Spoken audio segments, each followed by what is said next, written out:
Hi, I'm Mr. Sam, the allotment man, and this is my allotment.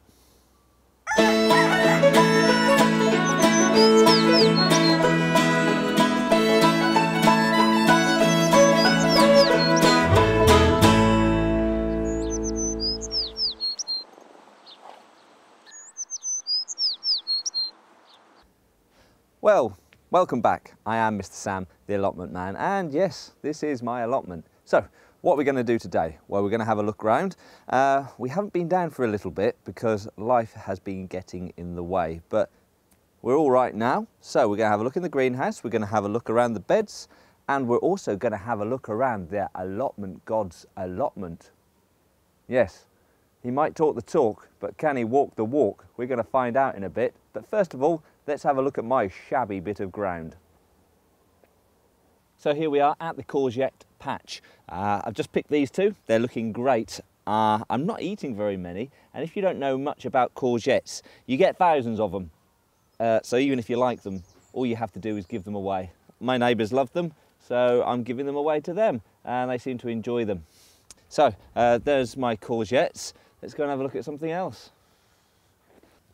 Here we are now. Now I haven't talked about my pumpkins very much at all because basically I was given a giant pumpkin plant and I've thrown it in the ground and left it.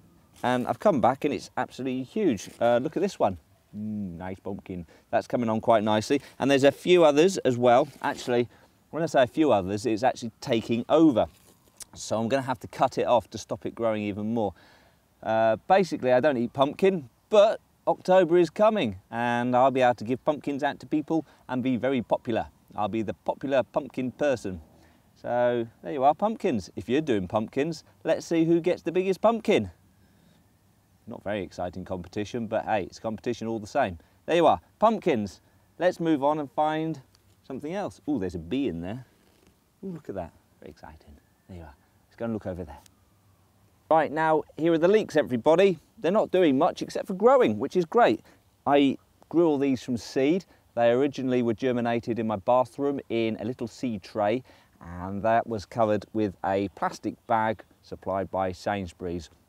So nothing fancy. I grew them a little bit on in the greenhouse, and now they're in the ground, puddled them in, and they're looking really great. So looking forward to having some leeks later on in the year. There we go. Let's have a look at the brassicas. I know they're not very exciting, but we're going to have to do it anyway. Here we go. Right guys, here we are at the brassicas. My net, I think, is going to have to come off very soon because I came down here today and found flies trapped inside the netting. So obviously there's a hole somewhere and it's not really doing its job, but it's going to come off because everybody else has taken their nets off, I think. So look at this, we're going to do a bit of harvesting because I think it's about time. Here we go, here's a cabbage. Ready, technical harvesting. There you go. Harvested, very good. It's quite exciting. And oh, I found a little cabbage golden acre, I think that is. Nice and solid, looks all right. Something's munched into it, but don't worry, we'll find it and get rid of it. So there we are, a bit of harvesting. Cabbage, what else have we got here? That'll probably be harvested. Oh, sod it, we'll harvest it. There we go, harvested. Very good, so it'll leave some room. We've got our cauliflowers there, they're coming on nicely, and also the Brussels sprouts as well. As I say, brassicas are boring, they just sit there and do their thing, but they're coming on nicely. So let's go and have a look at something really exciting. Well, runner beans actually. But there you go, let's go and have a look. Here we go. Now here we are at the exciting runner beans, and they are exciting because we have beans that are running. A little bit of harvesting going on here. There you go, very nice. And now I've been told not to let these beans get too big because when they get too big they get a little bit, what would I say, it's like ropey and a bit too hard. So I've been picking these and having them with my tea. All I've been doing is giving them a quick wash, obviously, cut them up, boil them. There you are, it's as simple as that. It's like cooking. So I'm going to get some more runner beans off like this. Well, bee! Another bee! Who said we haven't got any bees? They're everywhere. But there we go, loads of runner beans. I'm going to be picking these. So You don't really need to watch me do that because it's quite tedious. So let's go and do something else. There we are. Oh! Flowers. Yeah, that's what I thought. But never mind. They've worked, so that's good. Let's go and have a look at something else. Maybe the greenhouse. Right, here we are then in the greenhouse and the pepper plants. And look, they're brilliant. We've got some nice big peppers on all of the plants. They're doing very well. They're looking a little bit droopy because they need watering, to be honest. So actually this one, which you can see here, which is looking quite sprightly, is sitting in a pool of water. So I might need to get some more trays just to sit them in like that.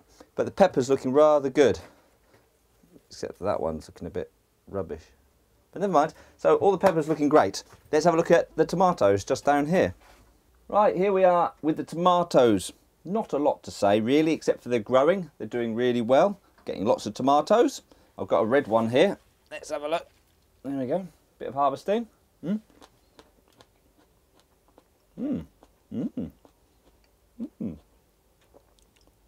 Now that tastes like a tomato, where you get them from the supermarket and they taste like water.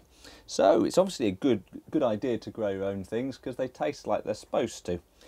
Not much more to say, as I say. Dripping system working fine. That's about it really.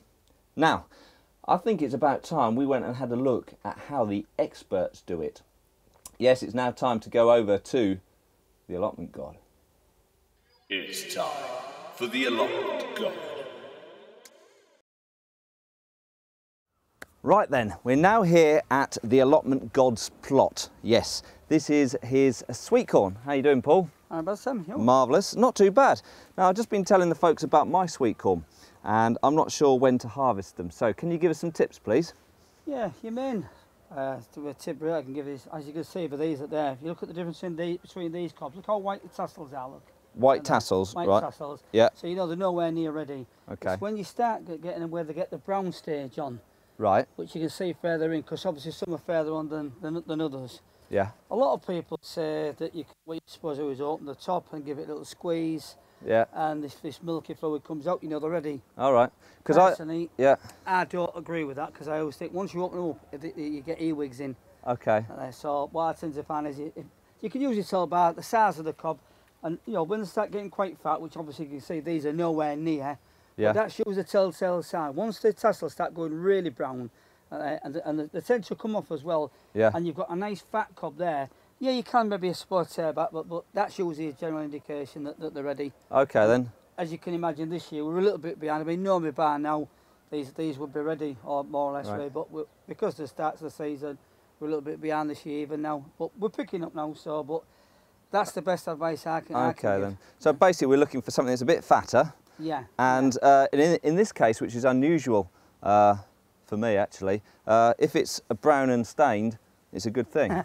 Exactly, yeah. Good, that's good. Because I actually opened one of my corn on the cobs up a little bit early, and all the corn was sort of white, so it's nowhere ready. Yeah, it's immature basically at the end of the day.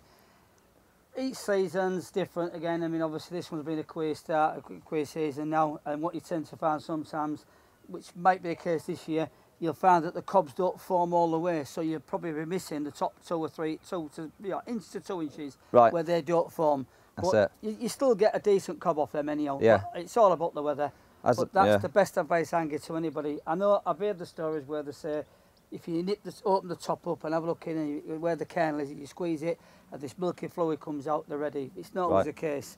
And I always think if they're not ready and you've opened it, then it's up to disease. Okay. So I just trust that obviously my own judgment by going by the size of them. If they feel nice and solid, you've got a nice brown tops on where the tassels are turning, then snap them off. You might be a little bit shorter, you know what I mean? If your cob, say you've got your 8 to 10 inch cob, your top inch might not have formed, but you'll get the rest anyhow. So we're looking for something that's brown at the top. That's right. Okay. Yeah.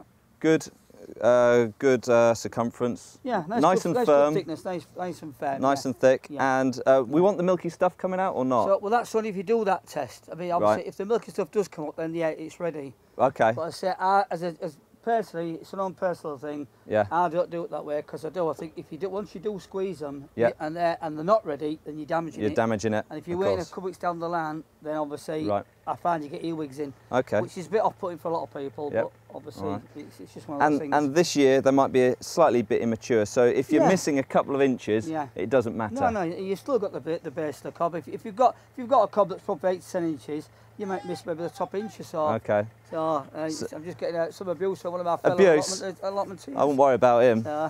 But there you are. So that's it, everybody. So we're looking for brown, thick, hard, and if it's a couple of inches too small, doesn't matter. That's the one. There you go. Thanks very much, Paul. No worries, Sam. See you soon. Nice mate. Cheers, mate. Right, cheers, mate.